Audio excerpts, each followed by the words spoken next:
আমরা বিভিন্ন সূত্রে জেনেছি আগামী কয়েক মাসে মালয়েশিয়া 1 থেকে 1.5 লক্ষ বিদেশি শ্রমিক নিতে পারে। তো আমাদেরকে মালয়েশিয়ার যে ইন্টেরিয়র হিউম্যান রিসোর্স মিনিস্টার আছে উনি আশ্বস্ত করেছেন লোক দেওয়ার ক্ষেত্রে বাংলাদেশকে সর্বোচ্চ অগ্রাধিকার দেওয়া হবে।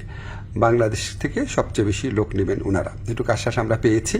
তো আমরা অনুরোধ করেছিলাম বাংলাদেশে যারা রিক্রুটিং এজেন্ট আছে তাদের সবার জন্য যেন উন্মুক্ত করে দেওয়া হয়, যাতে সবাই লোক পাঠানোর সুযোগ নিতে পারে।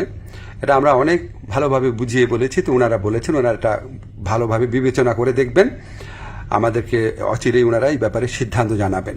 তো আমাদের একটা বড় অগ্রগতি যেটা হয়েছে, আমি মালয়েশিয়ার যে ইন্টেরিয়র মিনিস্টার আছে ওনাকে রিকোয়েস্ট করেছিলাম আমাদের শ্রমিকরা মাল্টিপল ভিসা পায় না, সিঙ্গেল এন্ট্রি পায়, অন্য দেশের শ্রমিকরা পায় মাল্টিপল এন্ট্রি।